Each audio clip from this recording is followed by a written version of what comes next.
I have been a part of the Gender, Women, and Sexuality Studies department at the University of Washington for 3 years now. And a topic that comes up often is violence against women. I have taken part in a number of extraordinary classes that have done an excellent job at discussing preventative measures for sexual assault that have taught me to carry pepper spray, to always walk home with a friend, to carry my drink to the bathroom with me, to take that self-defense class, to speak up for myself. I've learned alongside many powerful women that have taught me the ways that toxic masculinity can allow a society to condone violence against women. I've learned about the way that our criminal justice system allows for perpetrators of sexual assault to go free and holds victims of sexual assault accountable for their own attacks. But something that I found to be greatly lacking was a candid conversation about the repercussions and the very real effects that sexual assault can have on a human being. In November of 2016, I became a survivor of rape. And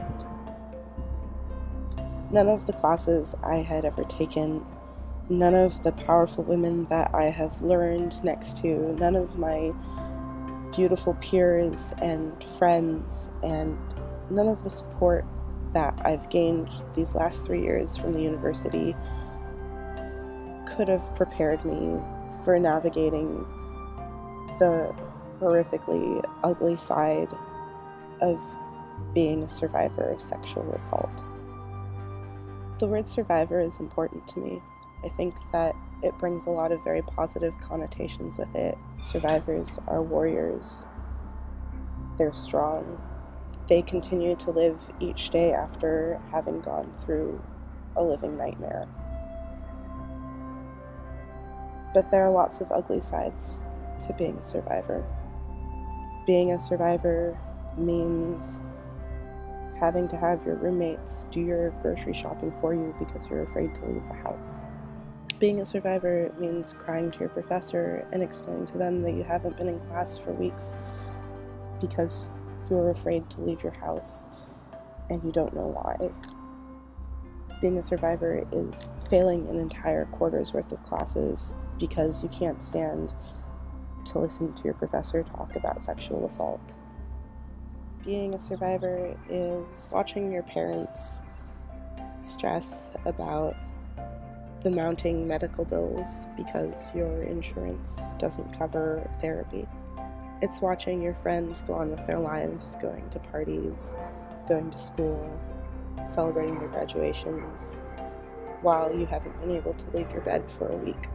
Being a survivor is being afraid to ask for help. It's being afraid to admit that you're weak, and it's being afraid to admit that you can't do a lot of the things that you used to be able to. I'm making this recording in an effort to reach out to anyone that's going through a traumatic event or who's survived a traumatic event, and letting you know that it's okay to ask for help. Being a survivor doesn't mean that you have to be strong all the time. I'm pulling together all of the resources that I've used from my community and from my friends and from the university and from even medical institutions that helped me to get to the point that I am today. And I'm not trying to claim that my journey is over, but I'm starting to finally see the light at the end of the tunnel. One of the hardest things for me was admitting that I can't navigate this path on my own, that I needed friends and advisors and professors and boyfriends and my family and an entire village to help me navigate this. Being a survivor is difficult and it's ugly, but I wish that I had had someone to map out the journey for me, because it's really, really hard trying to map it out yourself. And one of the biggest lessons I learned is that if you're just willing to ask for it, there are people that are willing to help you, and that if you're willing to be vulnerable and admit to the world that you can't do this journey on your own, there are resources that are there to help you. And it took a lot of trial and error to reach the point that I've gotten to now. So this map is to help anyone who's gone through a traumatic event, to show you tangibly that there are people that are willing to help, that there are ears that will listen to you without judgment, that there were people that will come to your aid at a moment's notice, that there are advisors that will cancel their appointments just to talk you through a difficult time, that there is incredibly affordable therapy, that there is free STD testing, that it is possible to be a survivor and a successful student, and to be mentally, spiritually, emotionally, and physically healthy. Being a survivor doesn't have to be as hard as I made it.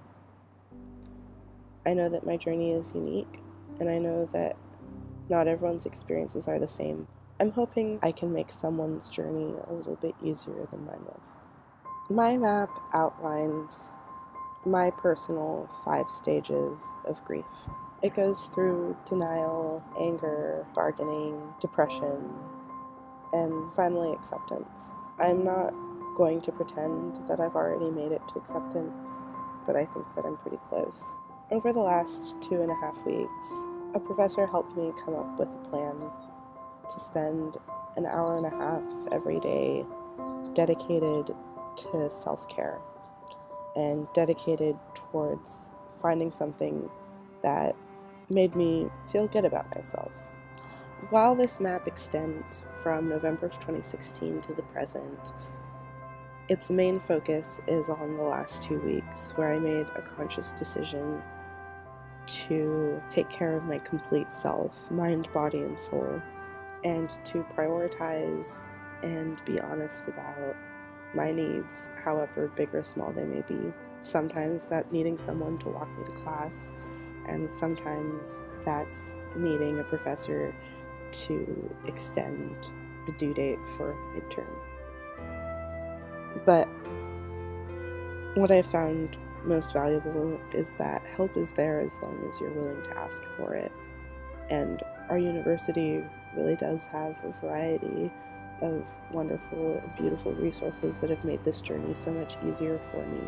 Spending these last 2 weeks really prioritizing myself have made me reconsider the way that I identify, and have made me reconsider the way that I present myself to the world.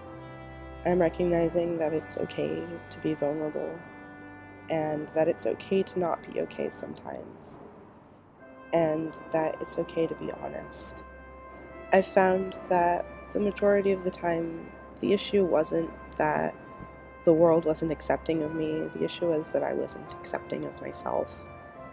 And while I felt like being honest about my needs would make other people perceive me as weak, the majority of the time it made people perceive me as strong. So I welcome you to explore the map, and I hope that whoever is listening to this will find some solstice in it and recognize that while it's a difficult journey, it's not impossible.